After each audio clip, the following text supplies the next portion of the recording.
গাজায় ৭৫০ বছরের পুরনো মসজিদ গুঁড়িয়ে দিল ইসরায়েল। শতবর্ষী ধর্মীয় স্থাপনাও রক্ষা পাচ্ছে না ইসরায়েলি হামলা থেকে। গাজায় প্রায় ৭৯% মসজিদ ধ্বংস হয়েছে। শেষ হলো রাশিয়া বেলারুশের ৫ দিনের যৌথ সামরিক মহড়া জাপাত ২০২৫। সামরিক মহড়াটি ন্যাটোর প্রতি রাশিয়ার একটি স্পষ্ট বার্তা উল্লেখ। ফেলে দেওয়া কলা গাছ থেকে বিশ্বমানের কাপড় তৈরি করছে তাইওয়ান। এছাড়া আঁশ দিয়ে তৈরি হচ্ছে কাপড়, মোজা ও কৃত্রিম চামড়া। গাজাকে ধুলোয় মেশাতে মসজিদ, গির্জা এমনকি কবরস্থানেও হামলা চালাচ্ছে ইসরায়েলি বাহিনী। শতবর্ষী মসজিদ ভাঙতেও বিন্দুমাত্র দ্বিধাবোধ করছে না নেতানিয়াহু সরকার।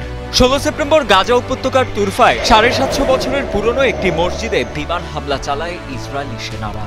এতে সেই মসজিদের মিনার পুরোপুরি ধ্বংস হয়ে যায়। কাতার ভিত্তিক সংবাদ মাধ্যম আল জাজিরায় প্রকাশিত এক ভিডিওতে দেখা যায় মসজিদে হামলা চালানোর হৃদয় বিদারক সে দৃশ্য। গাজায় হামলার শিকার আইবাকি মসজিদটি ছিল উপত্যকার মানুষের গৌরবের এক উজ্জ্বল প্রতীক। ১৩ শতকে মিশরের শক্তিশালী মামলুকরা ঐতিহাসিক এই মসজিদটি নির্মাণ করেছিলেন। তবে এবারই প্রথম নয়, আইবাকি মসজিদের মতো আরও অসংখ্য ধর্মীয় স্থাপনা ইসরায়েলি হামলার শিকার হয়েছে। চলমান সংঘাতে ইসরায়েলি বাহিনী গাজার ধর্মীয় উপাসনালয়গুলোকেও ইচ্ছাকৃতভাবে লক্ষ্যবস্তুতে পরিণত করেছে। সম্প্রতি গাজার ধর্ম বিষয়ক মন্ত্রণালয়ের বরাত দিয়ে তুরস্ক ভিত্তিক বার্তা সংস্থা আনাদোলু এজেন্সি জানায়, এ পর্যন্ত গাজার প্রায় ৭৯% মসজিদ সম্পূর্ণরূপে ধ্বংস বা গুরুতরভাবে ক্ষতিগ্রস্ত হয়েছে। এছাড়া ৩টি গির্জা ও ১৯টি কবরস্থানেও হামলা চালিয়েছে ইসরায়েলি বাহিনী। বিশ্লেষকরা বলছেন, কেবল আগ্রাসনী নয়, ধর্মীয় উপাসনালয়গুলোতে হামলা চালিয়ে ইসরায়েল গাজার সাংস্কৃতিক ও ধর্মীয় পরিচয়ও মুছে ফেলার চেষ্টা করছে। ইসরায়েলের এমন কর্মকাণ্ডের পরেও নীরব দর্শকের ভূমিকা পালন করছে আন্তর্জাতিক সম্প্রদায়ের একটি বড় অংশ। মুসলিম বিশ্বের পক্ষ থেকে নিন্দা ও প্রতিবাদ এলেও কার্যকর কোনো চাপই সৃষ্টি হয়নি ইসরায়েলের ওপর।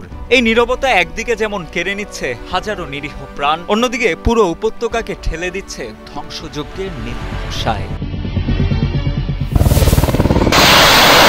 হেলিকপ্টার থেকে ছোড়া হচ্ছে মুহুর্মুহু গোলা, স্থলে প্রস্তুত ভয়ঙ্কর সব মিসাইল লঞ্চার, সাগরে সাজোয়া যানের বহর, মাথার ওপর যুদ্ধবিমান ও ড্রোনের ঘুরপাক, শত্রুপক্ষের আস্তানায় ছুটে যাওয়া দিগন্তভেদী ক্ষেপণাস্ত্রের ঝংকার ও কামানের গর্জনে মুখরিত চারপাশ। এক কথায় সেনাদের তড়িঘড়ি দেখে মনে হতে পারে শুরু হয়ে গেছে যুদ্ধের দামামা। এভাবেই টানা ৫ দিনের মহা কর্মযজ্ঞের পর শেষ হল রাশিয়া বেলারুশের যৌথ সামরিক মহড়া জাপাত ২০২৫। মহড়ায় শত্রুপক্ষকে ঘায়েলের বিভিন্ন কৌশল রপ্ত করার পাশাপাশি আবারও বিশ্বকে নিজেদের শক্তিমত্তা দেখালো রাশিয়া। ১২ সেপ্টেম্বর থেকে ১৬ সেপ্টেম্বর পর্যন্ত ব্যারেন্টস বাল্টিক সাগর এবং ন্যাটো জোটের সীমানার কাছাকাছি কয়েকটি এলাকায় এই যৌথ মহড়াটি পরিচালনা করে রাশিয়া ও বেলারুশ। আন্তর্জাতিক বিভিন্ন গণমাধ্যম বলছে, এবারের জাপাত মহড়ায় দুদেশের কমপক্ষে ১৩,০০০ সেনা অংশ নিয়েছে। এছাড়া মহড়ায় TU-160 ও TU-20M3 বোমারু বিমান, MiG-31BM fighter jet, Iskander M ballistic missile system এবং কিনজাল ও জিরকনের মতো হাইপারসোনিক মিসাইলগুলোর ব্যবহারও চোখে পড়ে বার্তা সংস্থা রয়টার্সে প্রকাশিত বিভিন্ন ভিডিওতে। মহড়া পর্যবেক্ষণের জন্য বেলারুশের প্রতিরক্ষা মন্ত্রণালয় মার্কিন যুক্তরাষ্ট্র সহ মোট ২৩টি দেশের সামরিক অ্যাটাশেদের আমন্ত্রণ জানায়। এতে ন্যাটোর সদস্য রাষ্ট্র যুক্তরাষ্ট্র, তুরস্ক ও হাঙ্গেরিও উপস্থিত ছিল। বেলারুশের প্রতিরক্ষা মন্ত্রী ভিক্টর খরেনিন মার্কিন কর্মকর্তাদের আশ্বস্ত করে জানান যে তারা মহড়ার সবকিছু দেখার এবং পর্যবেক্ষণ করার সুযোগ পাবেন। এই যৌথ সামরিক মহড়াকে কেন্দ্র করে পশ্চিমা দেশগুলো এবং ন্যাটো জোটের মধ্যে দেখা দিয়েছে তীব্র উদ্বেগ। বিশেষ করে পোল্যান্ডের আকাশসীমায় রাশিয়ার ড্রোন প্রবেশের পর এই মহড়া আরও বেশি উত্তেজনা তৈরি করে। এর পাল্টা প্রতিক্রিয়ায় পোল্যান্ড সাময়িকভাবে বেলারুশের সঙ্গে তাদের সীমানা বন্ধ করে দেয় এবং ন্যাটো জোট ইস্টার্ন সেন্ট্রি নামে পাল্টা সামরিক অভিযান ঘোষণা করে। তবে মস্কো এবং মিন্স্কের পক্ষ থেকে এই মহড়াকে সম্পূর্ণরূপে আত্মরক্ষামূলক বলে দাবি করা হয়েছে। ক্রেমলিনের মুখপাত্র দিমিত্রি পেসকভ এই উদ্বেগকে রাশিয়ার প্রতি পশ্চিমা দেশগুলোর শত্রুতার ফল বলে আখ্যা দিয়েছেন।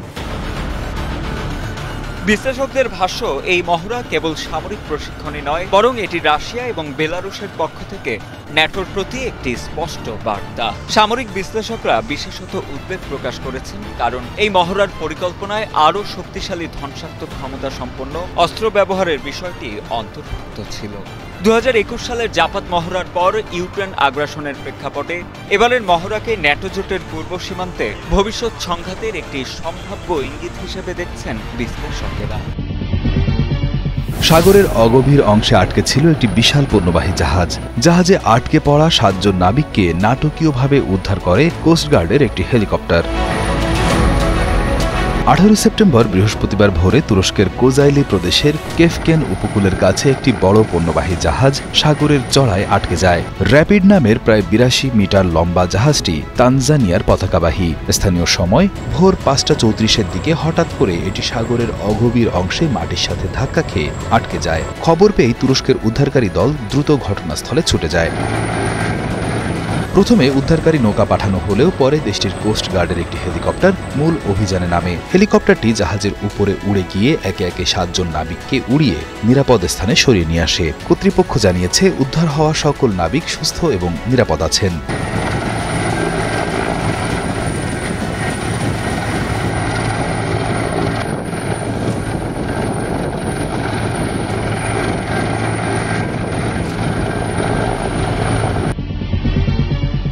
যুক্তরাজ্যে যেন জামাই আদর পাচ্ছেন মার্কিন প্রেসিডেন্ট ডোনাল্ড ট্রাম্প। তাদেরকে আতিথ্য দিতে জমকালো সাজে সেজেছে যুক্তরাজ্যের উইন্ডসর ক্যাসেলের সেন্ট জর্জেস হল।